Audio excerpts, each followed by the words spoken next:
Okay, so we are live. You are live with us here with the Missionary Mitchells. We're going to give a few moments um, for anyone else to join us. And also, as you see, my wife is not here yet. She went to get something, so she'll be right back in just a moment. Um, but I'm excited about this particular uh, episode, lack of a better word. It's something that Ingrid and I have been talking about for a while. You see videos like this on YouTube, on Facebook, quite often. Actually, um, there's that American English couple that do this quite often. Now, I think the differences between American English and British English may be um, funnier than the differences between Philippine English and U.S. English. Um, but in any case, I think it's fun. We're going to try it out, and we may even come up with other things later. These are for you, so you can hear what you say.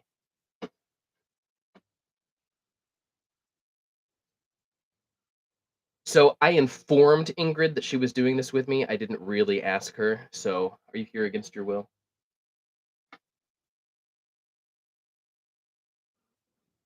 Those are backwards. It'll fit better here the other way.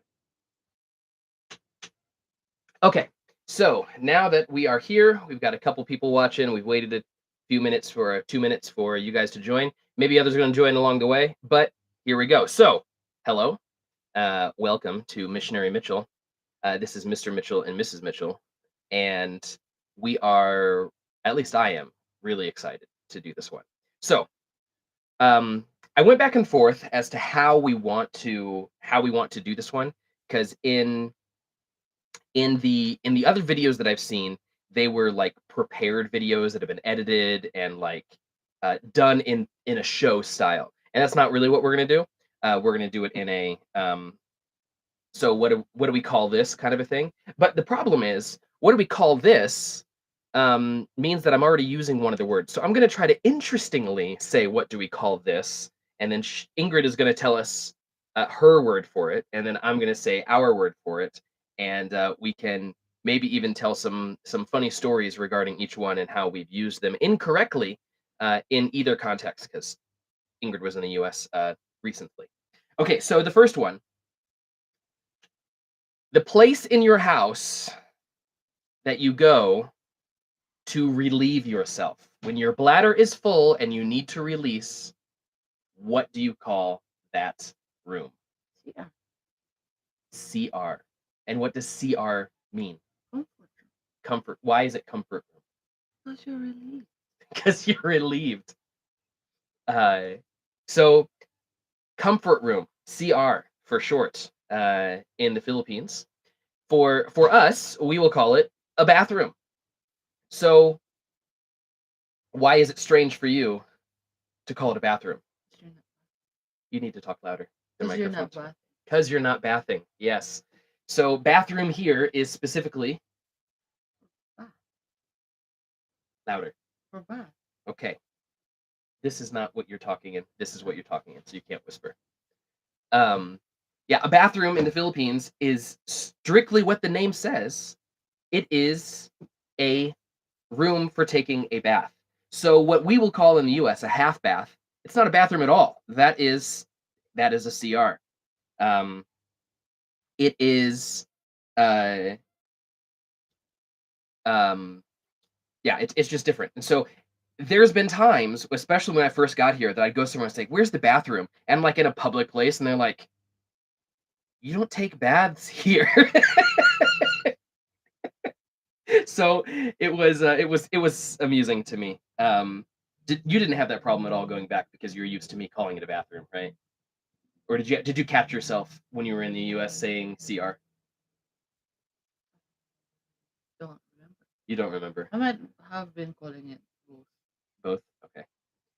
All right. So continuing on the bathroom, the rest, we'll call it a restroom sometimes also, especially in public, we might call it a restroom. That's something that someone here was like, but you're not resting there. Why would you call it a restroom? Their word for it, it does make sense. You're uncomfortable when you go in, and you are comfortable when you come out. Now, the comfort is not a description of the room, it's a description of what happens to you because CRs are not comfortable. In fact, quite often, especially public ones, are rather nasty. So there's no comfort in that, but it's you become comfortable when you leave, hence the name comfort room. Okay, so continuing along those lines, when you have to relieve yourself, um, when you have to relieve your bladder, what is the word you use to to say you need to relieve your bladder? Urinate. Urinate. A proper word, right? That is the proper, more scientific, technical word for it. Um, and I do remember when I was in high school, along with my friends, I would sometimes call it the urination station rather than the bathroom. I thought that was fun. I thought that should be something that caught on, but it really didn't. Um, so urinate. We will generally use. I got to pee. Uh, before you knew me, did you understand that? I gotta pee, or it was really strange. You don't know. I don't know. You've been with me so long, you can't remember. I've changed her life so much that she can't remember her life without me. This is true love right here. No, I think they No, don't say no. understand. Because I Okay, mean, my mom, Uriel needs to pee. He just says pee pee. So I think they understand. But okay, if okay. it's a common thing, All right. So when you got to go to the bathroom for the other reason, right? Not for urinating, but the other thing. Uh, how do we call that? defecate. Defecate. Again, correct. Um, but I think outside of like a hospital, I don't think any American would ever say that. It's true. It is. We're gonna say we got to poop.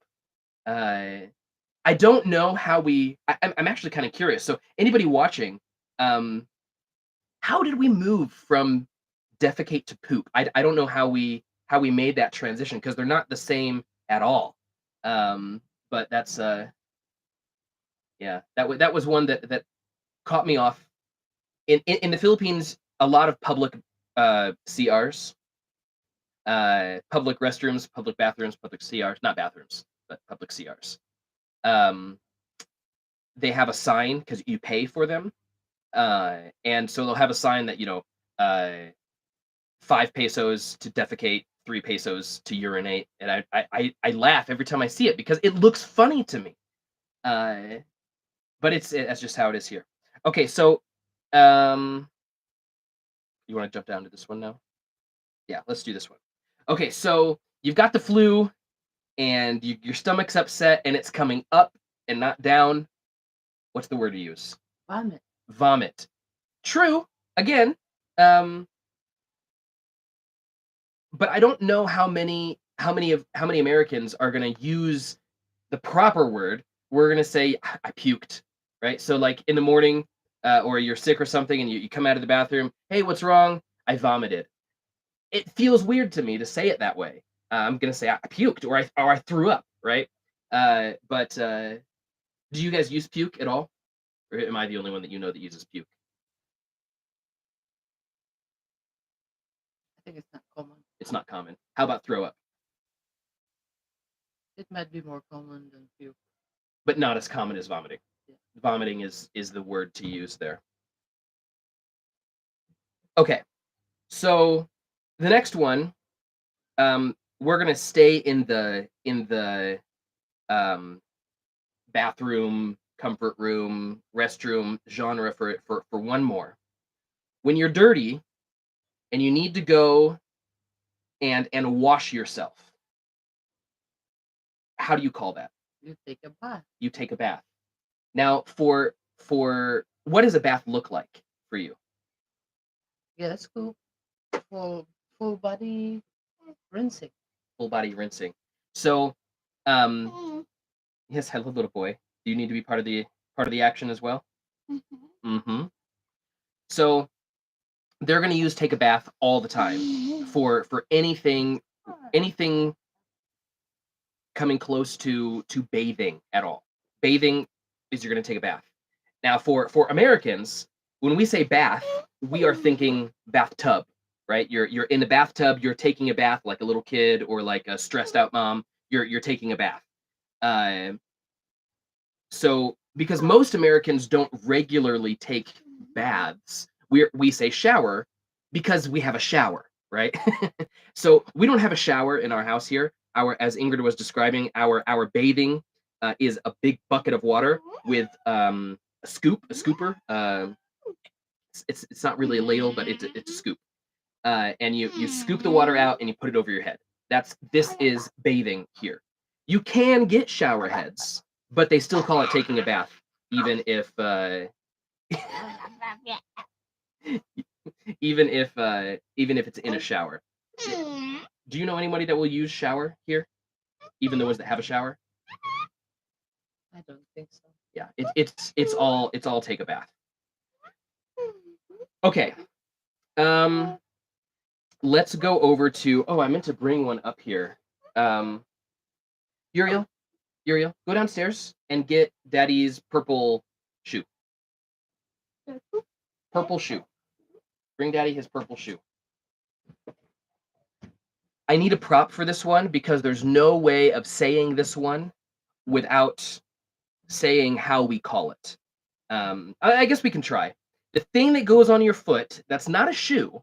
The top of your foot is covered. You got a little thing that goes between your toes, and you're walking around in that thing. I hope you follow me. If you don't, you will in just a second. What do you call it? Slippers. Slippers. Good job. Here we go. This right here. This. Bam. This guy. Okay. These are slippers. So this is something that's funny again for us, because to us a slipper is that like fluffy, fuzzy, nighttime wear around your house footwear. That's a slipper. You could get some really fun ones. I had some cool ones when I was a kid that were Scooby-Doo ones because I was a Scooby-Doo guy, and so that was Scooby-Doo, and I guess I put my foot in his back, which that was kind of weird. Mommy, I want He wants more cinnamon bread. So we will call those sandals, right? Or flip-flops, depending on where you are in the U.S. I'm going to call them sandals oftentimes. Sometimes I'll call them flip-flops, but flip-flops or sandals, that's what we call this. If you're old, like my dad, he's going to call them thongs, which is a whole different story, but that's what he'll call them. Yeah. Okay, so moving on to this one. So you're working out. You're working out, and you are dripping in wet stuff. What do you call that wet stuff? What do you call it when that wet stuff is coming out? Perspire. Perspire. You're perspiring. Perspiring. I'm never gonna forget. I was here it was I think it was 2010 when I was here for my 3-month visit, and we were working on the church building, and it was VBS. It was really hot because it was in the summer, and liquid was dropping down from my head, and one of the young people was like, "Wow, Brother Brett, you're really perspiring," and I just cracked up. I knew what she meant because I know the word again. It's technically correct. It's a proper word, but I don't think I've ever actually heard it. And I just started laughing, and I felt bad because she thought I was laughing at her, and so I explained. And I said sorry, but we're gonna call it sweating, right? I'm sweating. It's so hot. I'm sweating. I'm sweating my head off here. What are you doing? Yeah. So perspiring and sweating. So what will you call it? I've never thought about this one. If I got done working out and I got my shirt, it's full of sweat, and I'm gonna take it off and wash it or something, and I'll be like, hey, don't touch that, or I'm changing my shirt because it's so sweaty. What would you say to describe your clothes that are full of sweat? It's full of sweat. Still full of sweat, Yeah. but you'll use perspiring rather than sweating. Yeah, because uh, perspiring is when you are already sweating. Oh, I see. I see. I see. Okay. So perspiring is the proper term for At the moment. when the sweat is coming out. Yeah. Gotcha. Uriel, what are you doing? Uriel, not so loud, baby. Okay, so let's move on to the next one. Let's do this one. So it's not a bicycle. It's a bicycle that has. It's a bicycle that has. Can you read that one? I can't read it from here. How come you can't fit water in your hands? You can't fit water in your hands. I don't know that I understand your question. Huh? I think that's easy. Okay. So if you have a question, throw it in there. It's too big. It's Now I understand. Stop. Okay, so for those that are not familiar with Tagalog, the question is how come you can't fit water in your hands? The answer, because it's too big. Too big is the Tagalog term for water. So that was a good one. I like that a lot. I like that a lot. This is a dad joke right here. I am never gonna forget it, and I'm gonna say it all the time, and I'm excited about it. Thank you for that. Okay, so the next one is no, baby, no. It's not a bicycle, but it's like a bicycle. It has two tires, but it has an engine, and you go down the highway on it. What do you call it? Motor. A motor. You call it a motor. Motor. Motorar. So we call it a motorcycle. Now you call it a motorcycle also. Yeah. But Filipinos are very fond of shortcut words. Yeah, shortening the words to something else. And just says EJ. So the yeah, it takes too long to say motorcycle, so we're just going to call it a motor. But not everything with a motor can be called motor. It's only motorcycles that can be called motor. So it's really taking the motorcycle word and shortening it, not describing something that has a motor. So continuing on with vehicles, things that have a motor, what will you I'm such an idiot. What will you call a four-wheeled vehicle that you get in? What are you going to call that? Car. You're supposed to use the Filipino thing. Jeepney. No, never mind. This one. Ah. See, she's been around me so long that she's forgotten what it means to talk in Philippine English. Service is like a small car that's private. Yeah. Talking about my vehicle. How are you going to call our vehicle? Well, the thing is with Uriel, service, baby, it's a truck.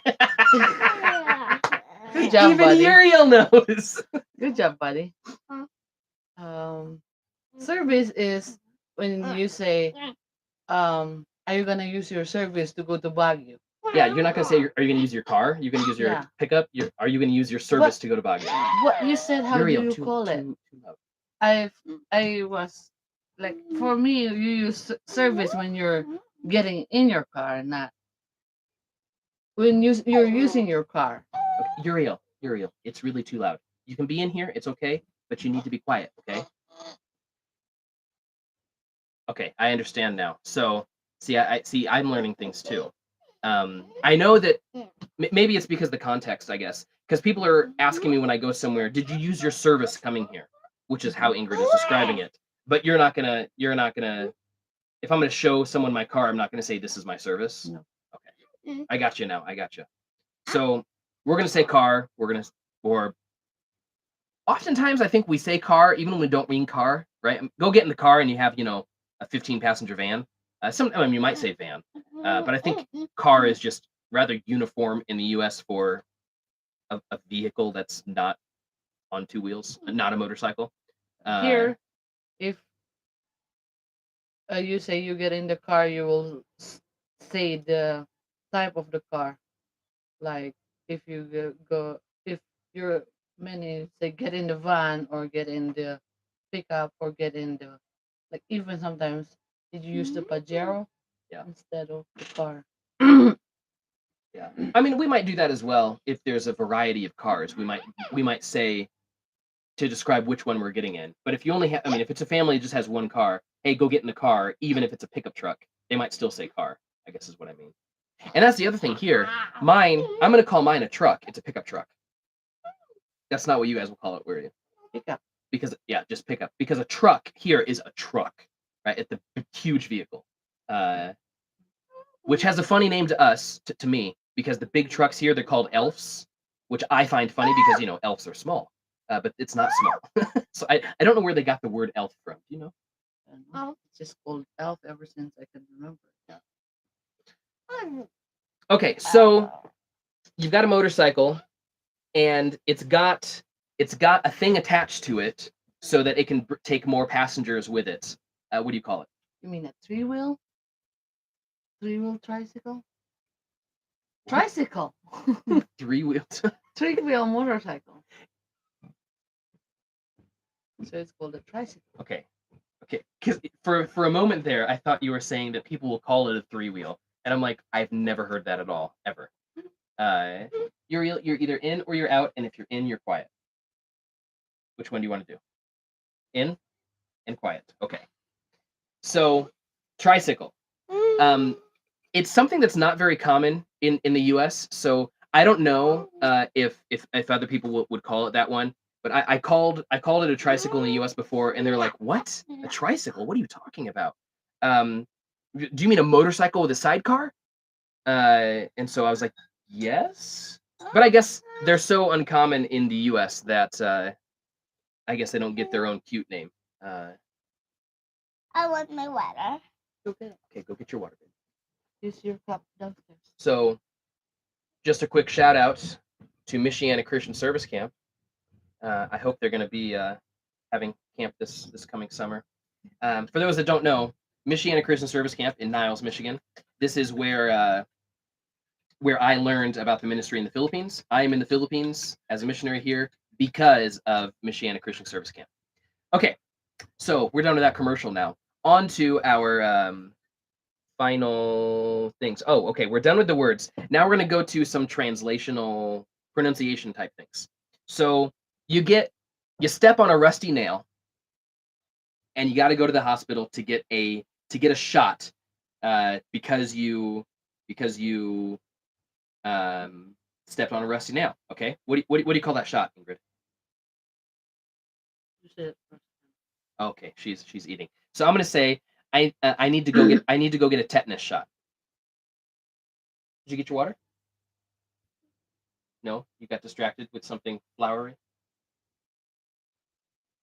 Okay, I need to go get a tetanus shot. Okay, what are you gonna call it? Tetanus. Tetanus. So this is a true story. This really happened to me. It wasn't a nail. I got my arm caught on a rusty barbed wire, and it went right in my arm, and it was rusty, and I couldn't remember when my last tetanus shot was.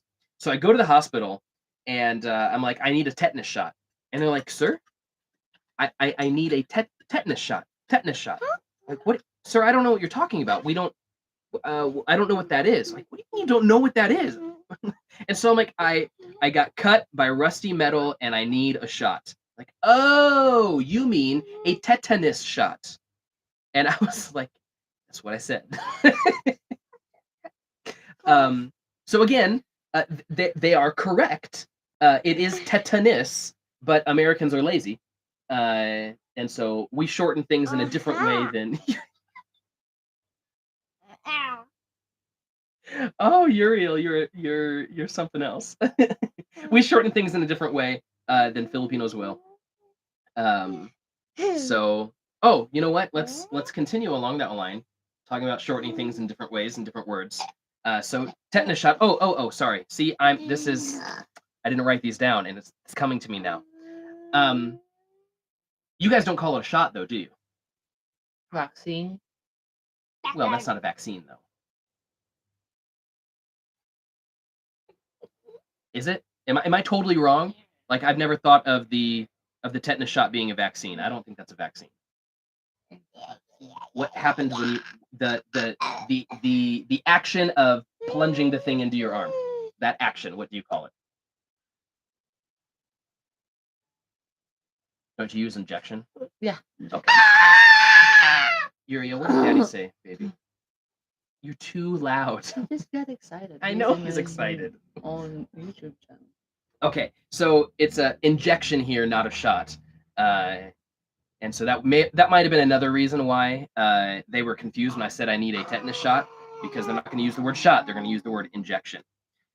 Okay, so the thing in the kitchen, that is cold, and you put your cold things in there. You've got the upper part that's really cold and the lower part that's not as cold. What do you call it? Oh, you mean ref? Ref. Yes, ref. Um, yes, Uriel, we see you. Everybody sees you. You're such a cutie. So we're gonna call it a fridge, right? Properly, and even here, it's a refrigerator. But who has time to say refrigerator? I mean, seriously. So we call it a fridge. They call it a ref. I want to know the culture that calls it a Eurager. We've got fridge and we've got ref, and I want to know who uses the end of the word. So anyway. I remember Ray was like, Uriel. it's in the ref. Like, oh, I mean fridge. Yeah, that was funny that he caught on to using ref. Now, it's always been a confusion thing in my house growing up, because my stepdad doesn't use fridge or ref. He uses icebox because he's that old. So we love you, Ray. Don't cry. Okay, so another pronunciation word. It's not butter. It's Margarine. margarine. Margarine. What are you doing? Margarine instead of margarine. Okay, so another funny story. This was when I first moved here, so it was 2011 or 2012, and one of our interns at the time, she sends me down to the store to get something, and she says, "Brett, can you go get some margarine?" It's like, margarine? What in the world is margarine? Margarine, the stuff you spread on bread. See, this is a problem for me those that don't know me. I don't use butter at all. Like, Uriel, you're gonna hurt yourself. You only use butter for your corn. Huh? You only use butter for your corn thing and for baking. Yeah. I only use butter when it's an ingredient in something I'm cooking. I don't use butter or margarine on bread that I'm not gonna use it as a spread. So that might have made it even more difficult for me to understand what she was talking about. And so it took a while for us to get to what it was that she was saying. She was saying to me, margarine. So this is something I say all the time in my ministry, and they find it quite funny. It's that English is a stupid language. It really is. English can't decide what sounds the letters make and what the rules are. And so we're teaching Uriel how to read. And in one of the things that he watches a show called Alpha Blocks. And if you have little kids and you're not familiar with Alpha Blocks, you need to become familiar with Alpha Blocks. It's a great show for the kids to learn letters. Yeah, it's on YouTube. So anyway, in Alpha Blocks, they introduce the magic E that makes the vowels change their sound. And so he's recognizing the magic E now. And we get to, in his flashcards, we get to the word come. And he gets excited because he sees the magic E. But English being a stupid language and not following its own rules, we had to tell him that, yes, it has a magic E, but this magic E has little power and doesn't change anything. I guess it does change it because it's not cool. English is just a dumb language. And so because of that, we have a lot of problems with pronunciation here in the Philippines. Huh?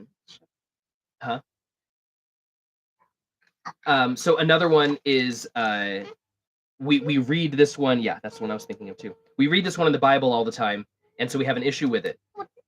Shepherd. What's in the Bible? Shepherd.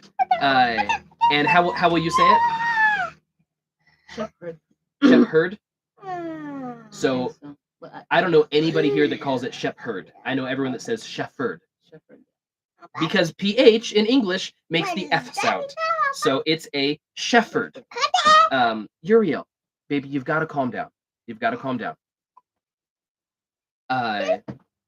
And so we have a lot of problems like this that happen when reading through the Bible, and we're getting to words that because of how they've been taught English, they read it the way English is supposed to be, right? And so they read it shepherd rather than shepherd. I always call it shepherd. But You've always called it shepherd. Look at shepherd. Shepherd. this. Maybe it's because your mom's a teacher and she knew. Maybe.